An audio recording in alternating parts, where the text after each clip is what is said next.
بسم اللہ الرحمن الرحیم۔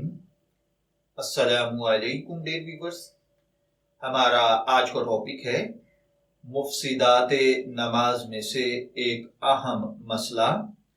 اگر کوئی نماز پوری کرنے میں قابل لحاظ مالی نقصان کا اندیشہ ہو تو کیا نماز توڑ دینا درست ہے یا نہیں؟ فار ایگزامپل، اگر کوئی خاتون، کوئی مرد، کوئی انسان نماز پڑھ رہا ہے، چولہے پر ہانڈی چڑھی ہے جس کے ابلنے یا جل جانے کا خوف ہے،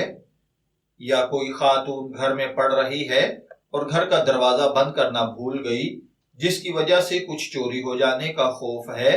یا گھر میں کتا، بلی وغیرہ کے گھس آنے کا اندیشہ ہے کہ وہ کوئی نقصان کر دے گا، یا اسی طرح اگر کوئی مرد نماز پڑھ رہا ہے اور اس کو یاد آیا کہ خدا نخواستہ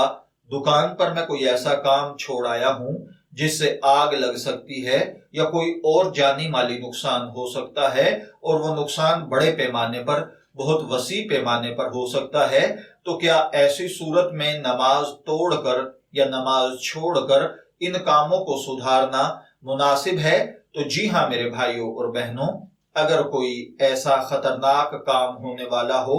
جس سے کوئی جانی مالی نقصان کا اندیشہ ہو تو اس کو درست کرنے کے لیے نماز کو توڑ دینا یا نماز کو تھوڑی تاخیر کا شکار کرنا کہ دوبارہ اس کو ابھی اس کام کو درست کر کے پڑھ لیا جائے گا، تو یہ بہتر ہے۔ میں دعا گو ہوں کہ اللہ تعالی ہمیں ان باتوں کو سمجھ کر ان پر عمل کرنے کی توفیق عطا فرمائے۔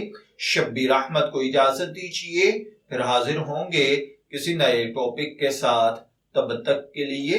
اللہ حافظ۔